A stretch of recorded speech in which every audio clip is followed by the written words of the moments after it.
landowners still in exile in Swat Valley. Even as hundreds of thousands of people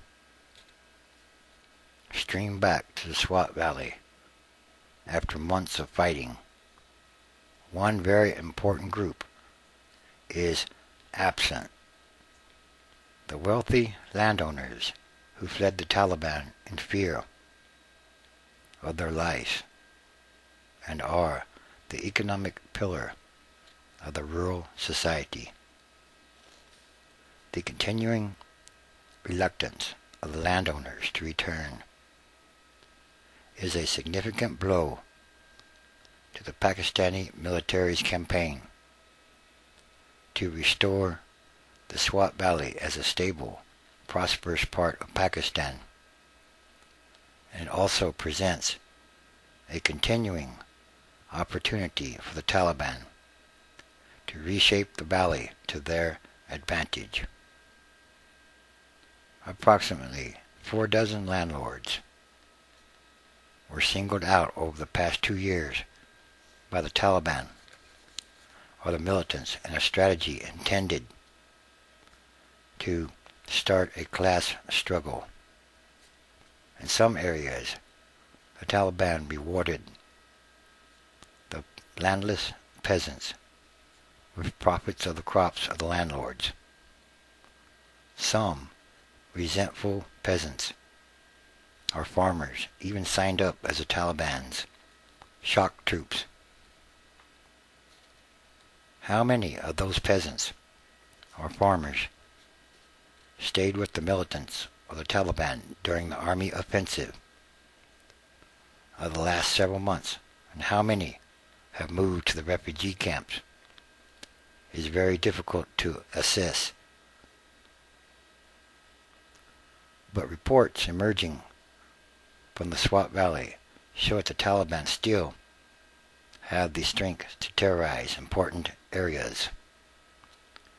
The Pakistani army continues to fight the Taliban in their strongholds. The Taliban have razed houses, killed civilians working for the police, and kidnapped others, worrying counterinsurgency experts who fear that the refugees may have been encouraged by the Pakistani authorities to go back to the valley too soon. In other words, the Taliban have not been defeated at all. In some kind of way, actually, they're still getting stronger, day by day.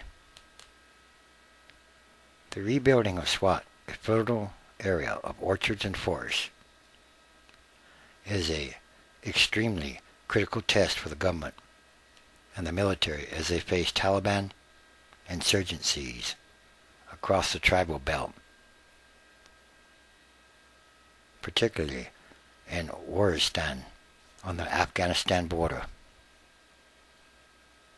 In a sign of lack of confidence that Mingora was secure, the Pakistani military declined a request by the Obama administration's special envoy to Pakistan, Richard C. Holbrooke, to visit the town last week.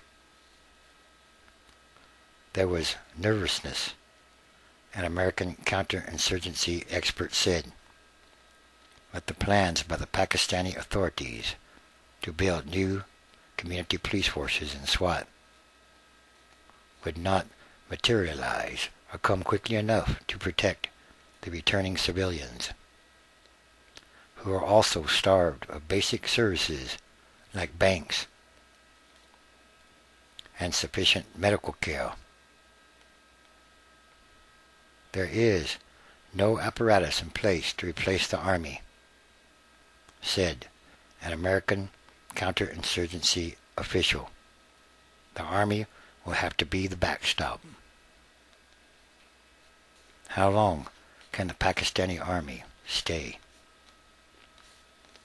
Some 2 million people have fled the Swat Valley and surrounding areas since the military opened its campaign to push back the Taliban at the end of April. The United Nations said Monday that approximately 478,000 people had returned to Swat so far, but it cautioned that it was unable to verify the figure, which was provided by the Pakistan government. Assessment trips by United Nations workers to Swat scheduled for this week were cancelled for security reasons. In other words, it's not nearly secure enough. And the landlords, many of whom raised sizable militias to fight the Taliban themselves last year, now say the army is again failing to provide enough protection if they return.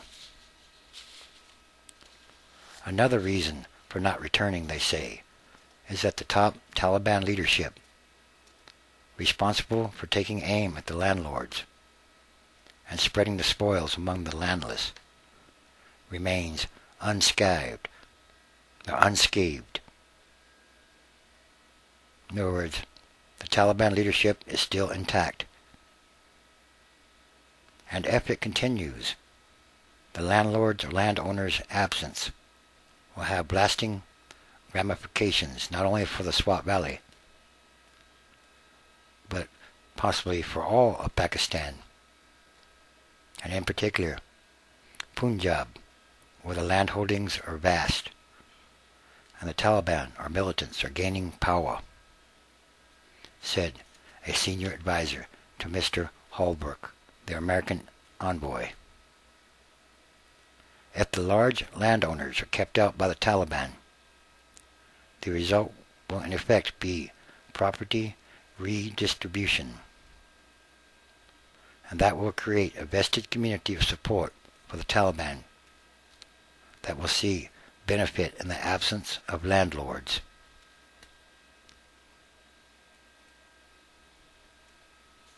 Many other landlords are equally frustrated. Even the mayor of the Swat fled after his father, regarded as the biggest landlord in Swat, narrowly avoided being killed by the Taliban. The top guns of the Taliban are still in Swat, or perhaps in neighboring districts. These people should be arrested. If they are not arrested, they are going to come back. Another landlord said he was still bitter that the army refused to help, as he, his brother, and his nephew fought off the Taliban last year for 13 hours, even though soldiers were stationed less than a mile away. At one of the meetings with the military, the landlord, a prominent politician with the Pakistan People's Party, said he told the officers that he was not impressed at all with their performance. They said, "We will protect you," he recalled, and I said, "We don't trust you." In other words, the people don't trust the army either. So, in essence, or bottom line, the Taliban have not been defeated at all, not in Pakistan nor Afghanistan. And the Taliban continue to grow in strength. Somehow, yes, they're getting stronger every day. Because in another or in some kind of way, the United States, by going into Afghanistan, has destabilized the entire region, or in some kind of way, the entire world, especially Afghanistan and Pakistan.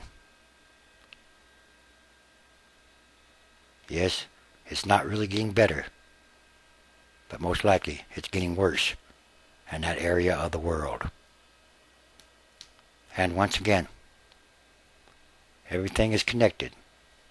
There's something bigger, something more going on here. And these are more signs of the end times transition days. Transition is ongoing, day by day.